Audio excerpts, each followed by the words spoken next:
Olá, estudantes da Uninter, sejam muito bem-vindos. Sou eu, professor Guilherme. Hoje estamos aqui com vocês para a gente conversar um pouquinho, eu e a professora Graziele, conversarmos um pouquinho sobre metodologias ativas. Você que está aqui está participando do Enfoque, o encontro de iniciação científica e fórum científico aqui da Uninter. Estamos muito felizes com a sua participação. Professora Graziele, eu gostaria de comentar que, bem-vinda, antes de tudo, né? Que como os alunos logo irão notar, a gente está gravando isso aqui alguns dias antes e eu e a professora estamos no chat ao vivo para fomentar o debate sobre os temas que a gente está propondo hoje. É sobre metodologias ativas, a gente vai problematizar um pouco sobre os benefícios, os malefícios, como se utiliza isso na educação, se o uso é irrestrito, se não é, como que a gente utiliza, precisa de senso crítico, né? A gente vai discutir isso bastante, né? Para quem não nos conhece, como que isso vai funcionar? A gente vai se apresentar, aí é uma mesa redonda. 20 minutos a professora Graziele vai apresentar uma argumentação sobre metodologias ativas, depois 20 minutos eu trago um tema também, e depois a gente abre para discussões. Eu e ela vamos trazer uma discussão prévia aqui, e no chat vocês reforçam a discussão, que a gente vai fazer uma discussão em paralelo também. Então vão ser duas discussões ao mesmo tempo. Acho que vai ser bem legal. Professora Graziele, acho que podia se apresentar, né? Então, eu sou a professora Graziele, sou licenciada em Física, sou mestre em Ensino de Ciência e Tecnologia e doutoranda do Programa de Pós-Graduação em Educação em Ciências e Matemática, professor Guilherme. Muito bem. Então, estamos bem hoje. Professora Graziele do curso de Física, atua aqui na Uninter, né? E eu sou o professor Guilherme, atuo no curso de Matemática, também nos cursos das áreas de exatas, né? Sou licenciado em Matemática, doutor na área de Matemática e Métodos Numéricos e especialista em Didática para o ensino superior. Então, a gente tem bastante para conversar hoje, né? Muito bem. Então, a gente vai dar 20 minutos para a professora Graziele comentar e aí vamos ver o que temos para hoje.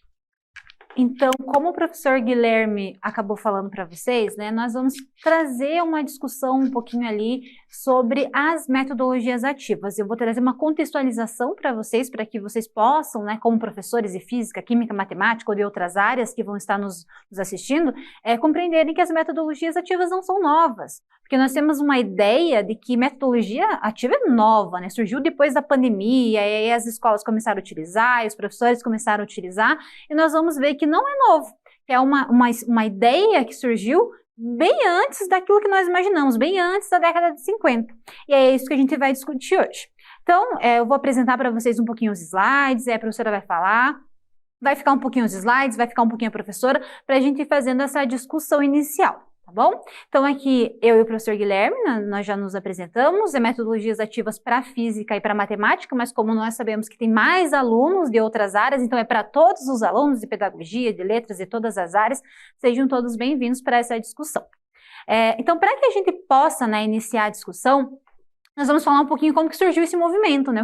O que são as metodologias ativas, né? Quando que elas surgiram? Quais foram os pressupostos iniciais? E aí a professora preparou um slide para vocês, para que vocês acompanhem como que deu, então, esse desenvolvimento. Então, agora nós vamos para os slides só para que nós possamos esquematizar as ideias.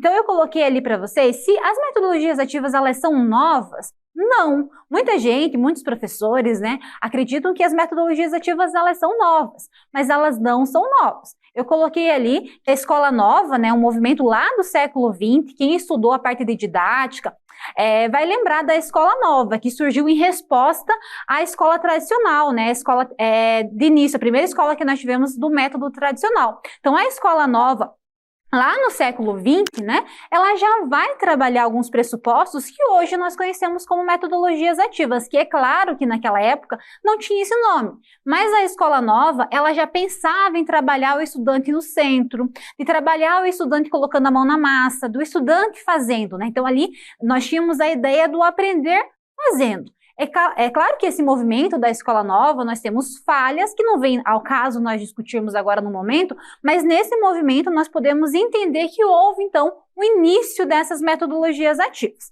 ok? Então, nós vamos voltar para os slides ali para vermos, então, como que foi esse desenvolvimento. Então, se eu pensar na escola nova como percussora desse processo para nós aqui no Brasil, nós vamos ter que nós temos autores tanto lá da Europa quanto aqui do Brasil, que alavancaram esse pensamento das metodologias ativas que naquele momento não tinham esse nome. Então eu coloquei ali para vocês que o Dewey e a Montessori, que vocês devem conhecer lá da didática, eles defendiam o método do aluno aprender fazendo, colocando a mão na massa. Então a Escola Nova acreditava muito nesse processo do aluno reproduzir não, que reproduzir é meio behaviorista, mas do aluno colocar a mão na massa e fazer as atividades aprendendo ali com o passo a passo. Então a Escola Nova ela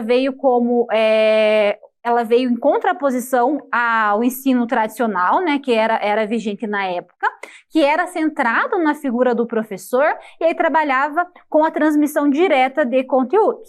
Então, desde o século passado, se busca fazer essa transformação. Se nós formos pensar na Escola Nova, é século XX, nós estamos no século XXI. Então, nós temos um século onde nós pensamos dentro do ensino métodos para que a escola se torne um espaço dialógico, onde a escola se torne um espaço de diálogo, um espaço de conversa. Então vejam que isso não é novo, né? Então estamos lá no século XX e esse processo já começa a acontecer dentro do movimento da Escola Nova. Então eu coloquei aqui no Brasil, nós tivemos o Anísio Teixeira e o Fernando Azevedo, que foram percursores, né, da Escola Nova, e aí eles trouxeram para o Brasil essa ideia do aluno aprender fazendo. Então nós temos na Europa o movimento com a Montessori e com o Dewey, e no Brasil nós temos esse movimento com o Anísio Teixeira e com o Fernando de Azevedo, que trazem essa nova roupagem para o ensino, né, indo em contraposição ao ensino tradicional. Então, as metodologias ativas, elas não devem ser consideradas uma moda pedagógica recente, porque ela não é recente. Por mais que ela não tivesse esse nome, né, nós temos um momento em que ela atuou dentro desse processo de ensino é muito antigo. Então, nós não podemos considerar como um método novo pós-pandêmico, porque muitos professores consideram que as metodologias ativas surgiram nesse processo, mas elas são bem mais antigas. Eu coloquei aqui também que nas metodologias ativas, nós vamos ter os alunos como protagonista do processo de aprendizagem, que já era o que era discutido lá na Escola Nova, e que o professor, ele é mediador do processo de ensino. Então, vejam, nós tínhamos uma escola totalmente tradicional, no século XIX ali, onde os alunos eles eram treinados através da transmissão de conhecimento para servir a burguesia que surgiu naquele momento. Aí depois daquele momento nós vamos ter a Escola Nova, depois da Escola Nova nós ainda temos a escola tecnicista, que também vai trabalhar com os pressupostos de formar o aluno para o mercado de trabalho, e aí depois desse processo nós vamos ter novas metodologias surgindo. É aí então que nós temos a configuração das metodologias ativas. Ok? Só para que nós possamos contextualizar e entender que não é um processo novo, embora muitos professores utilizem, né, faz pouco tempo, recente, mas não é novo na área de ensino. E aí aqui eu coloquei para vocês um mapinha, depois vocês podem ter acesso ao material para ver bem certinho o que está descrito ali, mas só para que nós possamos compreender que as metodologias ativas elas foram evoluindo ao longo do tempo.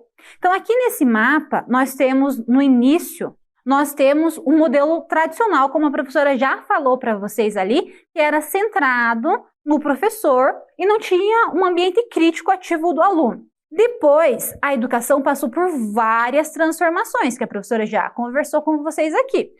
Da escola tradicional, da escola tecnicista, da Escola Nova e do surgimento das metodologias. Então, eu tive nesse momento um avanço das tecnologias de informação e comunicação. E com esse avanço, né, eu tive uma mudança. E essa mudança, ela não foi só metodológica dentro do processo de ensino, mas é uma mudança epistemológica e social, porque veio para reestruturar toda a sociedade, não só a escola como um todo, mas é epistêmica e social porque transformou a sociedade como um todo.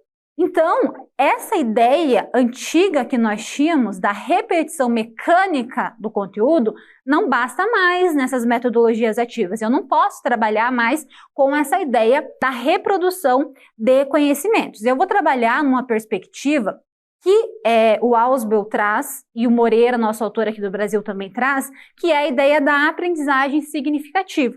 Então, eu vou trabalhar com aquilo que o estudante tem de conhecimento prévio, eu vou valorizar aquilo que ele sabe. E não só o Moreira, nesse caso, ou o Ausubel. Se nós formos pensar em tendências pedagógicas, né, nós vamos pensar lá na pedagogia do Paulo Freire. Paulo Freire já falava também em considerar o conhecimento prévio do estudante. Então, nós vamos partir, dentro dessas metodologias ativas, nós vamos considerar o aluno como sujeito ativo. E como sujeito ativo, ele não é uma folha em branco, ele não é uma página que vem em branco, ele tem relações dentro da família, relações com os amigos, ele sabe diversos conceitos fora da escola e dentro da escola também. Então, começa-se a se preocupar com aquilo que o aluno traz. Então, é um movimento que vai trabalhando dentro da escola para que o aluno seja o sujeito do processo de aprendizagem e não apenas um mero reprodutor do conhecimento. Então, voltando aqui para os slides, nós vamos chegar aqui à escola. Quando eu trabalho com essa relação da metodologia ativa, a escola, ela obviamente, ela vai preparar o aluno para a vida, mas a ideia, quando eu trabalho com as metodologias ativas, é preparar para além da vida. É preparar para que o aluno saiba resolver um problema fora da escola, para que o aluno saiba resolver um problema dentro de casa, dentro do casamento, dentro da sua organização com seus amigos. Então, eu estou preparando para além da sala de aula. E a metodologia ativa, né, as metodologias ativas, que nós vamos ver que são várias, não é apenas uma técnica, mas é um princípio ético e político dentro da educação. Né? Então, a gente vê que há uma mudança nessa concepção de como ensinar. Nós, antigamente, lá no século XIX, na pedagogia tradicional, nós imaginávamos, né, se imaginava quem estava ali naquele processo, que o aluno que acertava mais, que tirava uma nota melhor, que ia bem melhor na prova, era o aluno que sabia mais, era um aluno que estava preparado para o mercado de trabalho.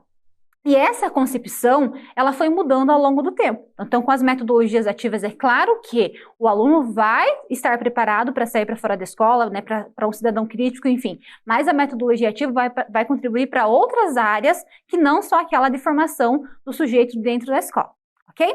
E aí nós chegamos a um ponto bem importante aqui nos slides, que eu trouxe com o professor Guilherme para nós discutirmos depois. É uma coisa que eu acho que muitos professores acreditam, e as metodologias ativas, elas surgiram no contexto da educação.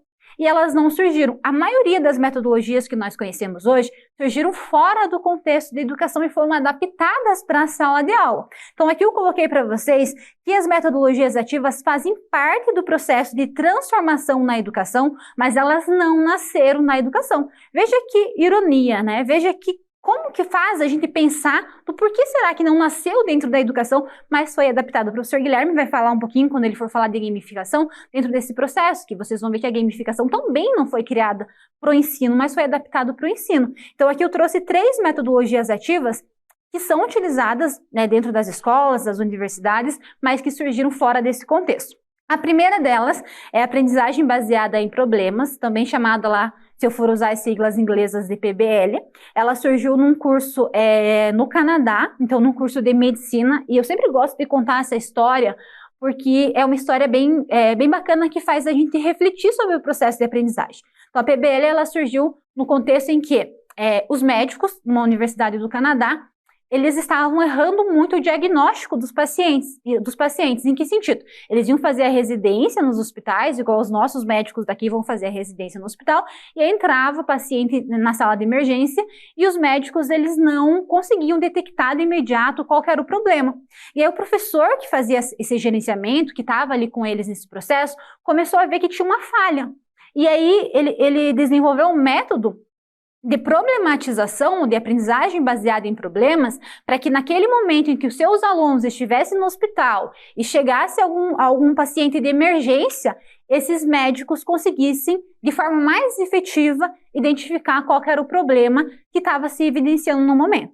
Então, veja, não surgiu dentro da escola, mas é utilizado dentro da escola. É claro que nós adaptamos esse processo, mas nós utilizamos a mesma ideia de trabalhar através dos problemas. Né? Aí depois eu coloquei aqui para vocês também que nós temos a aprendizagem baseada em projetos, também não surgiu dentro da escola como um todo, do ensino médio, mas mais nas escolas de engenharia técnicas, e aí a partir de ser utilizada dentro das escolas de engenharia, ela foi perpetuando, né, para as outras áreas da educação, e hoje nós as utilizamos, e aí nós vamos ter o design thinking, que também não surgiu dentro da escola como um todo, assim como a aprendizagem baseada em problemas surgiu dentro da engenharia, e aí a partir desse processo de como é utilizado dentro da engenharia, foi perpassando para a área de educação. Então, eu sempre gosto de trazer essa discussão inicial para que nós possamos entender que nós podemos utilizar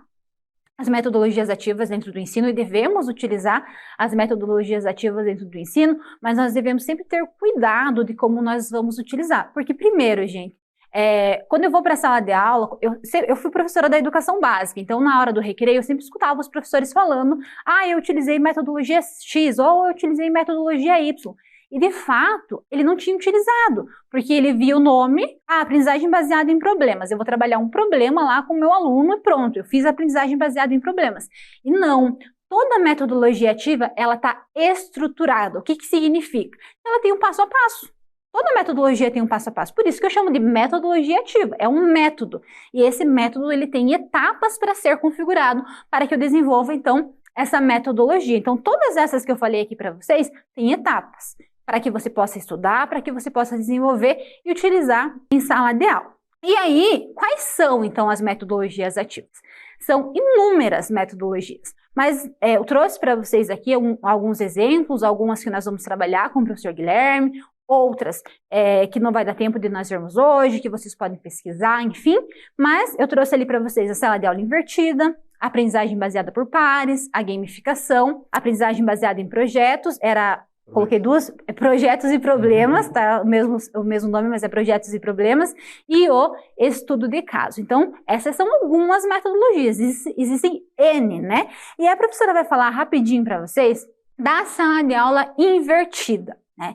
Que também tem alguns professores que têm essa concepção de dar, né, professor? A gente vai falar depois com o professor Guilherme, mas ele dá uma atividade para casa, para o aluno fazer, enfim, e achar que está fazendo a metodologia da sala de aula invertida. Mas o que é essa metodologia da sala de aula invertida? Como o próprio nome já diz, eu inverto. Inverto o quê? O processo dinâmico de aprendizagem em sala de aula. Então, o que eu faria em sala de aula, eu passo para o meu aluno fazer em casa. E aí eu vou para a sala de aula para aprofundar esses conceitos que foram previamente já interiorizados pelos alunos. E aí eu coloquei ali para vocês que o conceito básico dessa inversão em sala de aula, de acordo com o Sanz e o Bergman, é fazer em casa o que seria feito em aula, por exemplo, assistir palestras e em aula resolver problemas. Então, seria esse processo de inversão. E aí, segundo Legio, Pletio, Teglia, significa transferir eventos que tradicionalmente seriam feitos em sala para fora de sala de aula. E aí aqui eu coloquei passos de como que você, futuro professor, você professor que está atuando na educação básica, no ensino médio, na educação infantil ou no ensino fundamental, pode utilizar a sala de aula invertida. Então a gente já entendeu esse conceito que eu tenho que inverter o processo normal, né, o processo tradicional da sala de aula. Então aqui eu coloquei, no primeiro passo, o professor disponibiliza o conteúdo de aula através de vídeos, resumos, capítulos de livros, artigos e fóruns. Então, eu coloquei aqui uma imagem onde o professor pode fazer, né, pode elaborar questionários interativos, pode criar apresentações, pode criar murais virtuais, pode criar vídeos, pode fazer uma atividade colaborativa, pode fazer também atividade individual, pode criar métodos para avaliar o aluno, e pode divulgar e aplicar trabalhos. Então, não é só dar uma atividade para o aluno, tem todo um processo onde o professor tem que trabalhar, né, vários meios para conseguir deixar lá um conteúdo disponível para o aluno estudar. Então, o professor tem que também estudar, também se preparar para fazer esse processo. Então, são várias opções do que eu vou disponibilizar para o meu aluno estudar antes de ir para a sala de aula. O segundo passo que eu coloquei ali para vocês, o aluno revisa o material que o professor deixou, o aluno faz pesquisas, o aluno faz exercícios, ele responde questionário, levanta dúvida, comentários, então ele estuda o material que você deixou para ele. E você pode fazer um fórum no Moodle, você pode fazer um fórum no WhatsApp, você pode trabalhar ali as ferramentas do Google, da Microsoft, para fazer um fórum de discussão com os alunos sobre o material que você deixou em sala de aula. Então, o professor, ele sugere, prepara materiais e envia para os estudantes temas das próximas aulas, que podem ser de novo, pode ser algum vídeo, pode ser pergunta, pode ser algum material para o aluno estudar. E eu coloquei para vocês aqui um caminho do que deve ser feito, né? O como pode ser feito através da estrutura da sala de aula invertida. Então, o tópico 1 e o tópico 2, ele vai ser visto antes do primeiro encontro presencial. Então, eu vou disponibilizar para o meu estudante o tópico 1 para ele estudar e o tópico 2 antes do meu encontro presencial, do primeiro encontro. Depois eu faço o tópico 3, o tópico 4 e eu tenho o segundo encontro presencial, o tópico 5, e aí eu vou ter o terceiro encontro presencial e eu posso fazer uma prova. Essa prova, gente, não entendam como o aluno pegar a prova e responder um questionário aberto ou fazer uma avaliação de alternativas. Essa prova presencial, ela é entendida em outro caráter. Como eu estou trabalhando com a metodologia ativa, então eu vou trabalhar com uma discussão, com um seminário, com uma apresentação de trabalho, com uma resolução de problema, porque aqui no próximo slide, vocês vão ver que eu não trabalho só a sala de aula invertida. A sala de aula invertida é uma metodologia, mas dentro dessa metodologia, eu posso colocar N metodologias que nós já falamos ali para vocês no início. Eu posso trabalhar com aprendizagem baseada em problemas, eu posso trabalhar com o Peer Instruction, que é a aprendizagem baseada em pares, em projetos, enfim. Eu posso utilizar várias metodologias dentro da sala de aula invertida para fazer esse processo de avaliação do meu estudante. Então, no terceiro passo, quando os estudantes eles vão para a sala de aula, né, eles vão tirar dúvida com o professor referente ao conteúdo que o professor disponibilizou anteriormente numa plataforma X que ele escolheu utilizar ali com os estudantes. Então, esse momento, ele vai desenvolver habilidades e competências, porque ele estudou o conteúdo. Agora, na sala de aula, no momento presencial, ele vai fomentar essa discussão, vai colocar ali para o professor o que ele não entendeu, e aí vai haver, então, o desenvolvimento de novas habilidades, de novas competências dentro desse processo de aprendizagem. E aí eu coloquei aqui, só para a gente terminar, né, fazer o fechamento da fala da professora, como que essa metodologia ela é estruturada. Então, o professor, ele prepara o conteúdo, ele compartilha o conteúdo com os estudantes acessam o conteúdo que foi previamente elaborado pelo professor, assistem às videoaulas, fazem as leituras, e aí depois, durante a aula, o professor vai fazer uma retomada desse conteúdo, né, daquilo que ele trabalhou com os alunos ali, vai trazer os pontos principais, os alunos vão trazer as dúvidas iniciais, e aí depois da aula inicia-se um novo ciclo. O professor vai iniciar de novo a preparação do material, vai disponibilizar o material e os alunos vão fazer o mesmo processo de estudar, de revisar e de levar para a próxima aula a discussão desses conteúdos. Então, é um processo cíclico. Eu posso fazer sala de aula invertida, professora, uma só vez? Posso, mas eu posso fazer um ciclo. Eu posso desenvolver uma sequência de aulas utilizando a sala de aula invertida. Então, eu posso utilizar ela em vários momentos, e não só ela sozinha, mas agregar junto com ela diversas outras metodologias ativas nesse processo de aprendizagem. Então, professor Guilherme, o que você me diz sobre esse processo? Que agora é a sua hora de falar. Legal, eu achei interessante, estava prestando atenção. Não tinha imaginado a sala de aula invertida dessa forma, inclusive.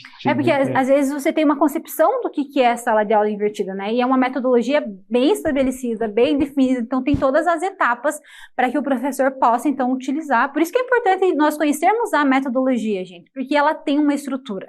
E a estrutura, ela tem que ser seguida. Você, de fato, só vai aplicar a sala de aula invertida se você utilizar o método da sala de aula invertida. Você só vai utilizar a aprendizagem baseada em problemas se você usar o método da aprendizagem baseada em problemas. Então, não é só ir lá na sala de aula e fazer, né, professor?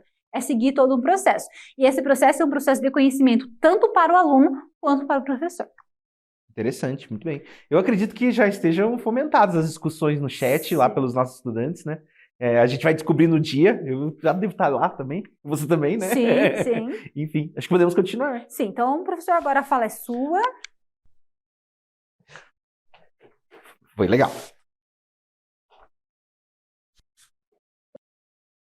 Muito bem. Então, obrigado, professora Grazi. Eu gostei bastante da fala, de ouvir de sala de aula invertida. Você sabe que eu tinha uma concepção diferente, inclusive. Depois a gente até comenta mais para frente. Mas, enfim, né? E qual que é a minha ideia agora nesse meu bloco?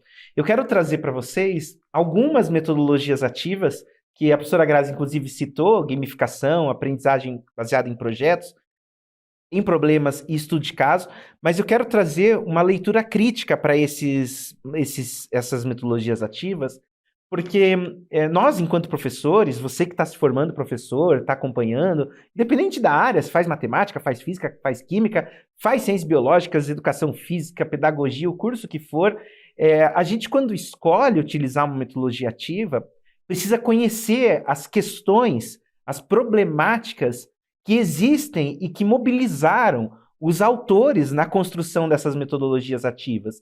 E isso precisa estar claro, e geralmente, por trás de todas essas metodologias ativas, existem questões muito interessantes que, inclusive, mexem demais com a gente. Se você nunca parou para refletir sobre o funcionamento delas, você, quando percebe as questões originárias delas, você fica realmente mexido com elas. Então eu vou apresentar para vocês, antes de tudo, essa metodologia que é chamada de gamificação. E eu sempre falo com a professora Graziele, não é a primeira vez que a gente está dando essa fala, né? Que eu fico meio até revoltado quando professores falam que gamificação é jogo. Inclusive já vi isso em seminários científicos, e eu gosto de falar isso aqui porque a gente está num seminário científico, né, no Enfoque, e às vezes a gente vê alguns trabalhos de profissionais, educadores, falando assim, eu fiz um trabalho de gamificação, eu fiz um jogo. Então, peraí, tem uma coisa bem errada aí, porque gamificação não é jogo. E aí, quando você começa a pensar sobre isso, gamificação não é jogo, gamificação é o quê? Você começa a refletir que precisamos ler o que os autores dizem para entender o que é, então, gamificação. Tem esse nome, game, jogo, mas não é jogo? Como assim, né? O que é essa coisa toda? Então, eu gostaria que vocês imaginassem um pouco o contexto dos jogos e a gente fugisse um pouco, num primeiro momento, da área de educação para depois fazer o retorno. Eu até, professora Grazi, quando você falava, eu estava me lembrando de um trabalho, depois eu vou citar, do seu estudante lá do Just in Time, que depois eu andei pesquisando. A metodologia dele é uma metodologia de indústria que é implementada em sala de aula, né? E eu fiquei refletindo, até discuti com a Érica, minha esposa, e eu falei, nossa, isso aí. Enfim, né? E tem essa questão, né? O jogo, ele aparece pra gente em ambientes que não são educacionais, né? E quem tem criança em casa, né? Filho, ou joga, ou qualquer coisa do tipo, né? Precisa refletir sobre o comportamento que o jogo causa nas pessoas. A pessoa fica jogando lá por muito tempo. Não todo mundo, mas uma boa parcela da população, quando joga, eles ficam grudados na tela. E esse grudar na tela e fazer uma atividade, né? Eu lembro da época que jogava Mario, né? Que você tentava passar de uma fase lá, era muito difícil, muito difícil, muito difícil. Você faz até conseguir. E perceba que o jogo, ele te tem alguma coisa, uma dinâmica, que te condiciona a fazer aquela atitude.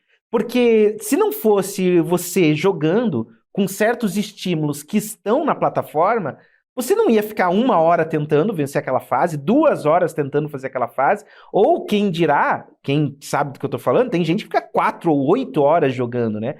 Então, parece que existe nos jogos algum mecanismo que faz as pessoas terem um determinado comportamento de vencer um chefe, de fazer uma tarefa, de completar fases e assim por diante.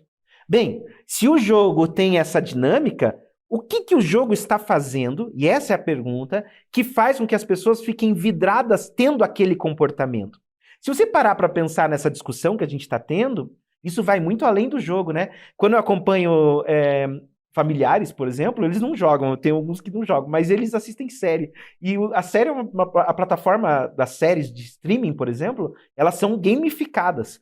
E elas têm uma estratégia que faz a pessoa assistir por horas e horas. Bem, vamos pensar um pouco em sala de aula? Por que as séries e jogos fazem um estudante de 10, de 15, de 8 anos ficar horas concentrado, sem fazer bagunça, sem atrapalhar a sua dinâmica, mas a sala de aula não tem essa dinâmica? Opa, existem elementos nos jogos que fazem com que o jogador, o aluno, tenha um determinado comportamento. Perceba que a gente está fazendo, eu estou provocando aqui em vocês uma investigação para você pensar. Eu não tenho como em 20 minutos te dizer todos os elementos de jogos que você tem, mas o que eu quero que você perceba é que quando você olha para que determinados comportamentos na sociedade que estão sendo causados por certos estímulos São esses estímulos que precisam ser recortados, selecionados, para serem aplicados em sala de aula. Foi isso que os autores pensaram.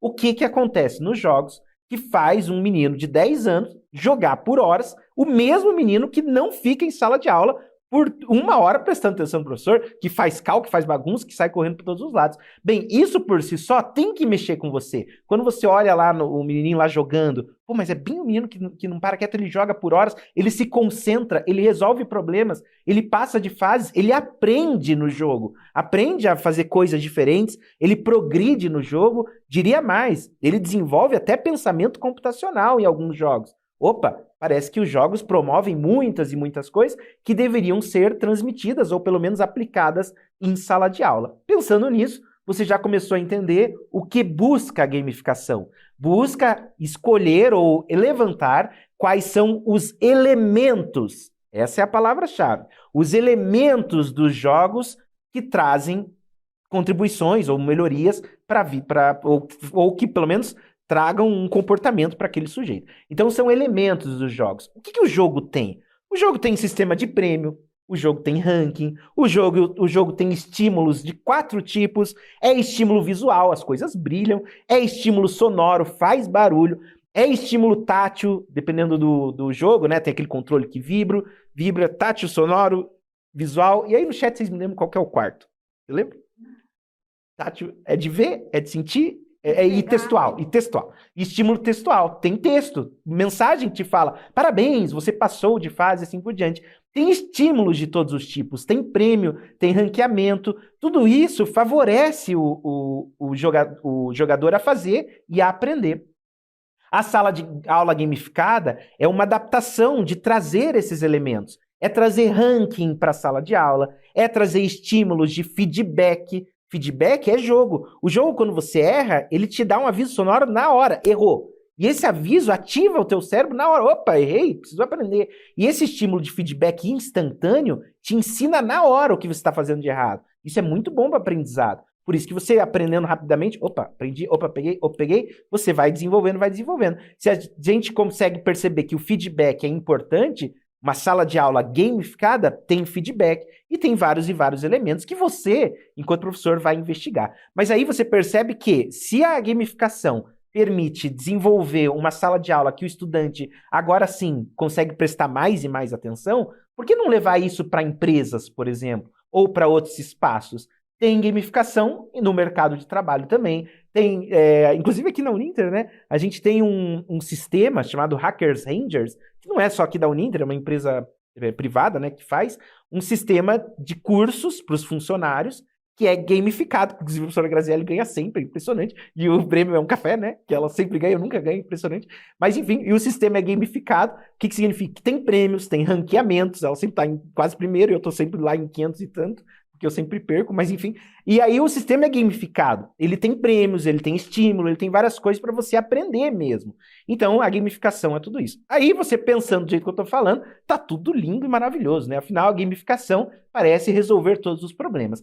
Eu, certa vez, professora Grazi, viajei para Feira de Santana e conheci, na Bahia, né? E conheci um professor que o professor de exemplo que eu já vi, assim, de trabalho. Ele preparava toda a sala de aula gamificada. O que ele fazia? Ele tinha um cartão com o nome, um cartão para cada estudante, e ele colocava selinhos das tarefas, ele tinha tudo planejado que ele ia fazer no semestre, ele colocava selinhos, ele tinha tudo era material manipulável, e isso era pro 8º ano, hein? Já eram grandinhos, né? E ele tinha tudo gamificado, era prêmio, era ranking, era tudo funcionava, que era uma beleza. E era muito interessante. E aí você pensa, poxa, então gamificação é a solução para a sala de aula. Mas aí, pensemos mais um pouco. Como eu falei antes de começar, falava que a gente precisa investigar quais são os benefícios e quais são as desvantagens dos métodos. A gente não pode sair usando de forma indiscriminada, afinal de contas, todo método escolhido, toda metodologia escolhida, ela promove a formação de um determinado cidadão, de um determinado estudante. Vamos imaginar, então, o estudante que, ao longo da sua formação, foi promovido, foi formado com o uso de ranks, com ranqueamento, com primeiro, segundo, terceiro, quarto, assim por diante. Será que isso promove uma sociedade justa equilitária, uma sociedade boa e assim por diante? Será que a metodologia de gamificação, ela tem meios para valorizar os estudantes que não são, assim, muito qualificados em competitividade? Afinal de contas, quando a gente está falando de jogos desse tipo, eu estou imaginando e forçando você a imaginar jogos que são competitivos, pessoas que competem entre si, e não o contrário, que seria a colaboração. Opa, será que gamificação promove colaboração? Me parece que não sempre, né? A Grazi até fica incomodada. Se eu tô deixando a Grazi incomodada aqui, quem dirá vocês, né? Ela tá deve se coçando aqui, né? Então, olha só, a gamificação nem sempre promove colaboração, mas nós estamos, como a professora Grazi apontou, formando cidadãos que vão para além da escola. Falou do casamento, da vida civil, do trabalho, assim por diante. A gente vai formar pessoas que estão para lá. Será que todos os problemas que a gente faz, que a gente resolve com competição, com ranqueamento, selecionando os melhores, ou há na sociedade problemas que nós precisamos colaborar? Opa, tem alguma coisa por aí. Claro, estou sendo breve aqui para você entender a problemática da gamificação. A pesquisa em gamificação está bem adiante sobre isso, tem respostas sobre isso, tem adaptação, tem propostas colaborativas, enfim, mas o que eu quero pontuar aqui na problemática é: não use uma metodologia sem conhecê-la. Isso é muito importante. Mas acho que ficou bem claro. Aqui no slide tem tudo que eu falei aqui, basicamente, sobre a gamificação em empresas, mas depois a gente manda para eles, né? Acho que fica bem claro. Você já pegou a primeira metodologia? Vamos para a próxima, que é a aprendizagem baseada em problemas. Essa eu gosto bastante. A professora Grazi já adiantou, né, que formada em medicina, né? Você sabe que quando eu lembro de aprendizagem baseada em problemas, eu também lembro da série, né? Da série Grey's Anatomy, pode ser, né? Que é aquele bando de aluno indo atrás do professor e assim por diante, né? E esses dias eu e a professora Grazi, nós demos um curso para o pessoal de arquitetura sobre aprendizagem baseada em problemas e fomentou uma discussão bem legal sobre isso. Então mudamos, só para o pessoal despertar, né? Agora estamos na segunda metodologia, aprendizagem baseada em problemas. E vamos descobrir quais são os benefícios, se tem malefícios e assim por diante, né? Bem, quando a gente pensa na formação, como eu falava, de um cidadão que vai guiar a sua vida aí a partir dos estudos, com certeza ele vai enfrentar uma série de problemas ao longo da vida, né? E a gente enfrenta problemas assim por diante, né? A grande questão do método da aprendizagem baseada em problemas é, antes de tudo, a noção de problema. Isso por si só já é uma grande questão, e você precisa entender isso quando for levar isso em sala de aula, que inclusive foi a crítica do professor, do coordenador de arquitetura, que parabéns, porque foi bem o ponto que a gente estava pensando. Qual que é a questão? O que é exatamente um problema, né? Quem tem problema na vida sabe que o problema é complicado, né? A gente não, geralmente, quem tem problema, não sabe qual é o percurso exato para percorrer. Quer dizer, eu fico imaginando as escolas de medicina, quando falavam que não tinha diagnóstico, né? Ou até a série do Grey's Anatomy, ou qualquer outro problema mesmo. Problema que é problema, eu não sei como resolver. Problema são grandes situações que você não tem a menor ideia como sair, que chega uma bomba para você e você fala: o que eu faço? E aí, quando você tem um problema, você geralmente precisa definir uma estratégia, ter um diagnóstico desse problema para seguir em frente. Você precisa pesquisar se esse problema já aconteceu com outras pessoas, você precisa pensar quais são as estratégias que podem ser resolvidas, mas o que você precisa perceber é que a maior parte dos problemas são originais, que pode ser totalmente diferente, você pode estar enfrentando uma coisa inédita. E por ser inédito, quem dirá o professor ter a solução do problema? Lá nesse seminário, a gente colocava uma questão, como era arquitetura, eu vou trazer também, porque vocês vão entender, vocês vão achar bem interessante. O problema que foi citado foi na época, até para passar o slide aqui para vocês verem, foi a época das enchentes no Rio Grande do Sul, no ano passado, em 2024, né? Vocês acompanharam os noticiários lá, o rio ficou extremamente cheio e houve a enchente lá, que afetou muitas e muitas pessoas, mas uma das grandes questões envolvidas, que para mim foi o mais chocante, é que lá no Rio Grande do Sul haviam essas construções, que logo aparecem novamente, que são chamadas de palafitas. São essas construções que estão aqui. Eu pus a fotinho hoje, que acho que fica mais legal. E são construções extremamente insalubres, literalmente feitas, eu não sei nem como isso consegue se sustentar, né? E você deve imaginar o que aconteceu na época da enchente. Foi tudo pro chão, e as pessoas que já moravam em condições terríveis, literalmente não tinham onde morar. Isso é um problema. É um problema público, é um problema para essas pessoas, é um problema seríssimo. E o que fazer nessa questão? Para quem olha o problema uma primeira vez, a grande questão é literalmente uma dor de cabeça. Eu não sei. Vem ou não sei. Quem olha um problema e fala, vamos fazer isso logo de cara, realmente não percebeu que é um problema. Porque você precisa entender o que faz nessa situação. Quando você começa a investigar um pouco mais, vamos então colher dados, vamos então descobrir o que aconteceu naquela época, vamos tentar entender o que aconteceu, você começa a perceber que o problema é pior. Na época que aconteceram as enchentes, que as palafitas foram todas derrubadas, os moradores reconstruíram no mesmo lugar. Então você talvez estava pensando assim, eu tenho a solução, professor. Coloca essas pessoas para morar em outros lugares. Bem, eles construíram nos mesmos lugares. E aí você vai falar, mas a culpa é dele. Não, nada a ver, né? Nada a ver. Então o que você começa a perceber? Que o problema é muito grande. O problema, geralmente, não envolve uma única área. Só a área de matemática, só a área de física. É um problema, geralmente, ele é multidisciplinar. E aí você precisa começar montando questões norteadoras, levantando dados e montando uma proposta de solução. Então, olha a dificuldade que é um problema de verdade. Agora, pensamos um problema em sala de aula. No curso de medicina, evidentemente, funciona muito bem, porque lá os estudantes, né, os residentes, eles iam de quartos em quartos acompanhando problemas, pessoas que realmente estavam doentes, e tinham quadros que... Quais será? Será que é o mesmo de antes? Será que é? Realmente haviam problemas. Mas há desafios para a gente trazer problemas originários em sala de aula. Tudo isso você precisa levar em consideração. E como que você vai conhecer melhor a discussão? Saber, mas então não tem como levar problema nenhum em sala de aula? Não é isso. Mas o que eu quero colocar mais uma vez? Leia os fundamentos das metodologias que você está fazendo. Para você não chegar uma hora a falar que está resolvendo um problema em sala de aula quando não está. Essa é a questão. Utilizar, né, professor Guilherme, um problema de aplicação de fórmula, né? Então, os alunos, muitos professores acreditam que, estou levando lá um problema de geometria, ou um problema de álgebra. Estou trabalhando com aprendizagem baseada em problemas, quando de fato não estou de fato fazendo isso, porque o professor Guilherme disse ali uma questão importante de multidisciplinar, e eu digo que não é multi, é pluridisciplinar, porque você precisa trabalhar com muitas outras áreas do conhecimento. E quando você trabalha a aplicação de fórmula, né, professor Guilherme, você trabalhando só com uma área. Então, não se faz essa questão dentro da aprendizagem baseada em problemas. Sim, inclusive na minha área, que é matemática, a confusão é maior, né? Porque o problema já tem um termo para problema, que é problema de matemática é uma coisa, né? Que não é exatamente isso da metodologia, né? E aí a confusão é grande por causa disso, né? Sim. Enfim, né?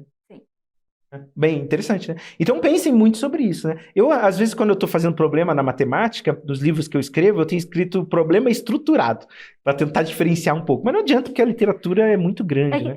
Aí na aprendizagem baseada em problemas tem vários autores, né? Quando vocês forem estudar a metodologia, vocês vão ver que os autores trazem algumas concepções diferentes, né? E o professor Guilherme trouxe ali problema estruturado. Problema estruturado, o Jonas chama, aprendizagem baseada em problemas, ele chama de problema estruturado e não estruturado. Aí o problema estruturado é aquele que você acha que você vai aplicar ali uma questão e vai resolver, que é o que você faz na matemática, o que a gente faz na matemática e na física. E o problema não estruturado é aquele problema que você precisa de outras áreas do conhecimento para resolver. Então esse autor, ele cita os problemas em dois tipos, né? Estruturados e não estruturados, para fazer essa abordagem dentro da PBE. Então é por isso. Eu usava esse termo e eu não lembrava por quê. Alguém me sugeriu uma vez e eu acabei usando. Muito bem. Olha, a gente sempre aprende de onde vem as literaturas, isso é bom. Professora Grazi, obrigado. Vamos para a próxima metodologia. A próxima, aprendizagem baseada em projetos. Essa é até mais simples de entender, embora muitas pessoas confundam projeto e problema. Agora, se você entendeu o problema mesmo, projeto, tranquilo, né? Você quer fazer o projeto de uma casa, você quer fazer o projeto de um investimento, você quer fazer um projeto de um filho, alguma coisa assim, enfim. O projeto é a construção de alguma coisa que geralmente tem um roteiro com passo a passo bem definido. Isso é um projeto. Tem gente que até entende que é um problema, mas não entendo dessa forma. Projeto tem algo bem estipulado. Você vai montar uma casa, você sabe o que tem que fazer. Se você for seguir o padrão atual, né? Faça isso, depois faça aquilo, depois faça aquele outro. Você vai fazer um carro, ninguém faz carro hoje em dia, mas o projeto é esse, aquele. Então, a aprendizagem baseada em projeto traz esse sentido, né? Inclusive, você citou os designers, né? E tal, né? E as engenharias, e são nesse sentido de aprendizagem em projeto. Mas acho que a gente pode seguir por causa do tempo, tô vendo ele estourando ali. E o último, que era o estudo de caso, só vou citar, mas enfim, que é você pegar um contexto real de algo que já aconteceu, né? Necessariamente, né? E investigar mais aprofundadamente, fazer... Isso a gente faz bastante, né? Nas pesquisas, né? Identificar o problema, o objetivo de pesquisa, seleção do caso, coletar e analisar dados, interpretar e apresentar os resultados. Eu fui mais rapidinho nessas duas, porque eu acho que primeiro eu tô vendo o tempo, e depois que... Eu acho que a mensagem principal, eu já consegui passar que eu queria passar, que é, você escolher uma metodologia ativa para usar, estude e entenda qual que é o que você está fazendo. Tem um pressuposto. Eu confesso que eu nunca tinha usado sala de aula invertida. E eu vou te falar antes da gente abrir a discussão, eu até vou indo para lá, eu pensava, professora Grazi, que a sala de aula invertida eram os alunos que davam seminário. Sabia? Eu tinha essa ideia de sala de aula invertida. Você achava que invertia a ordem do professor. O professor ia lá e o aluno ia aqui. Eu ficava pensando que era isso, acredita? Imagine, não, a sala de aula invertida é você inverter o processo de ensino da aula. Então, o que você fazia na aula, você traz para fazer em casa, o que você fazia em casa, você leva para discussão em sala de aula. Então, é uma forma de otimizar, professor, o processo de aprendizagem, né? Então, o aluno já vai ter estudado ali, é claro que tem que ser previamente definido, o professor tem que planejar, tem todo um processo, não é só o professor Guilherme fez uma lista de álgebra e aí ele mandou lá para os alunos sem ter dado álgebra, sem ter dado nada. Então, é claro que não, tem que ser um processo previamente estudado, previamente definido. O professor tem que se preparar e o aluno também tem que ser preparado. Obviamente que se hoje eu chegar em numa sala de aula no ensino médio, e for lá no primeiro ano de física, ou segundo, terceiro, e aplicar a sala de aula invertida, não vai ser tão legal. Os alunos ainda não estão, né, dentro desse processo. Então, o aluno tem que se adaptar a estudar sozinho, a ser autônomo nesse processo, e o professor a planejar também as atividades. Eu imagino na sala de aula invertida, né? Deixa eu só, antes de comentar, para os estudantes estiverem acompanhando, porque eu até coloquei que agora seria a hora do debate. Eu e a professora Grazi, a gente está no mundo paralelo. A gente está aqui, a gente está no chat também, em outro dia, que é o dia real. Aí você vai conversando, fomentando os debates, que a gente vai comentando sobre outros temas que você tiver interesse. Mas eu tô agora com as coisas que eu tô na cabeça aqui, que eu curti, tô até com uma pergunta de sala de aula invertida aqui, e aí você vai comentando, e sou eu e ela que estamos ali respondendo, tá? É a gente mesmo, tá? Pode ficar tranquilo. E Grazi, eu tava pensando o seguinte, sobre a sala de aula invertida, né? Que era bem isso que você falou, a dificuldade que seria colocar uma dinâmica de trabalho para o estudante, porque a hora que você estava falando, eu estava pensando isso. Você sugere para o estudante assistir, tá? O aluno não assistiu. Aí ele chegou na aula e a coisa não funcionou. Mas ele não pegou ainda que é isso. Mas na próxima vez vai funcionar. Aí você faz 2 rodadas, 3 rodadas, daí ele começa a funcionar, né? Não é um negócio de aplicar 1, 2 vezes, né? Não, nenhuma metodologia, né, professor? A gente pode pensar que as metodologias ativas, elas são a longo prazo. Eu não posso chegar numa sala de aula hoje e aplicar, por exemplo, gamificação e achar que vai ser legal. Ou aprendizagem baseada em problemas e achar que vai ser legal. Não é. É todo um processo, é todo um percurso. Porque o aluno, se nós formos pensar na sala de aula, o aluno está acostumado com metodologia tradicional, né, professor? O aluno está acostumado que o professor vai lá, dê o conteúdo no quadro, ele copia no caderno, faz a prova normal e acabou. É isso que eles estão acostumados. Infelizmente, ainda no século XXI, é essa visão de ensino que eles têm. Então, é um processo para que eles possam se adaptar. E às vezes demora, professor, 1, 2, 3 meses para que os alunos consigam se adaptar dentro desse processo. Então, não é algo que eu vou fazer hoje vai dar certo.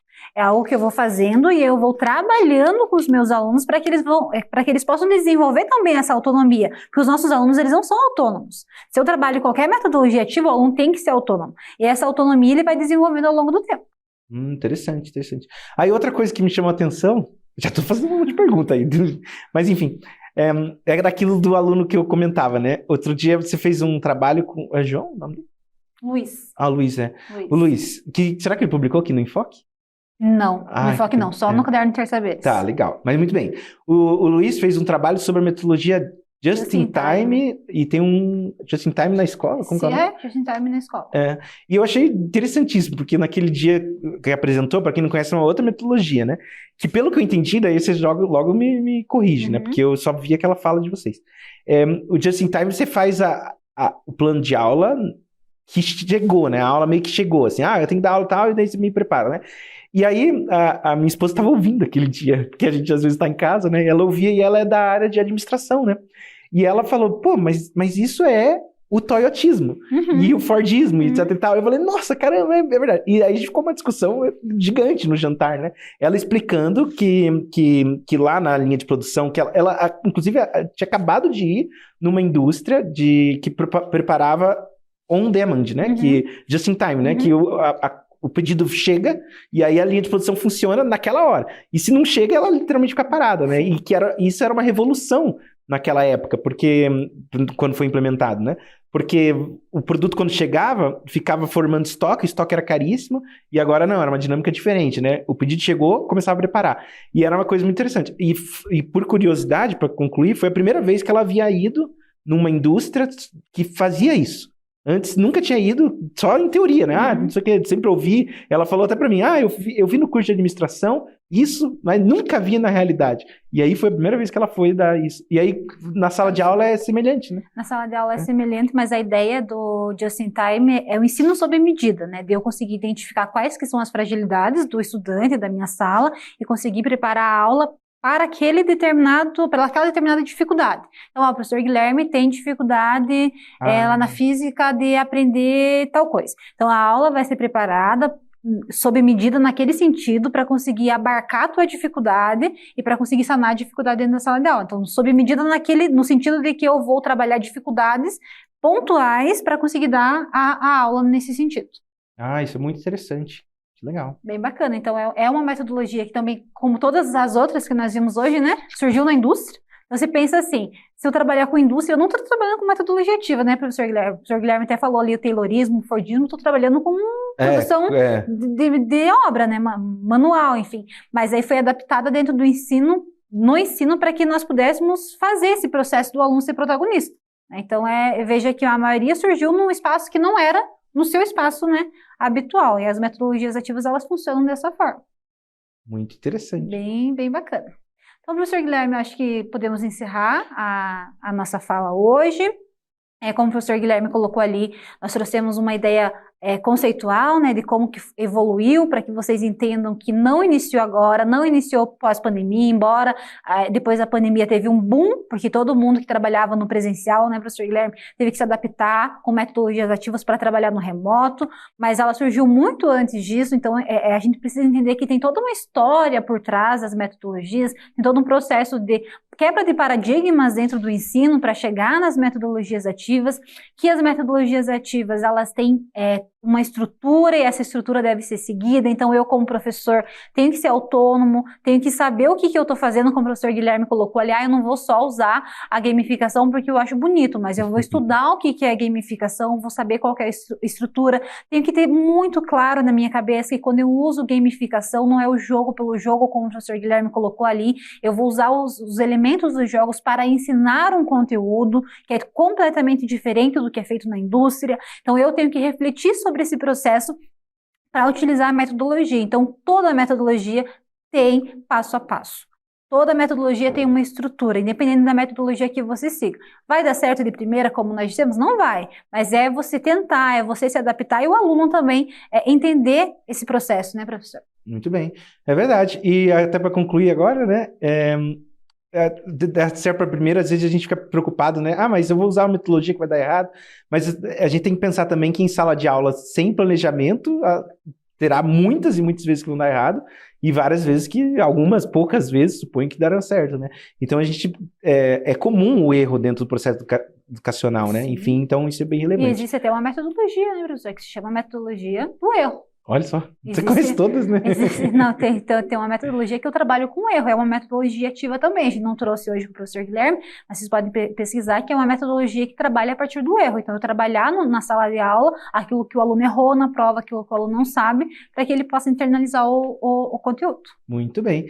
Então, pessoal, eu gostei muito de estar aqui com vocês, professora Grazi, muito obrigado. Obrigada eu, professor. Obrigado pelo convite do pessoal da organização do Enfoque. Vocês que estão apresentando aí nesses dias, eu desejo tudo de bom. Eu sei que alguns já apresentaram, alguns ainda estão para apresentar. Eu espero que essa mesa redonda fomente aí discussões de vocês, que vocês se sintam engajados tanto a usar a metodologia ativa como de continuar promovendo as discussões. Convide-nos a participar das apresentações de vocês. Que bom que vocês resolveram publicar no Enfoque. Não publicou esse ano, publica no próximo, não tem problema nenhum.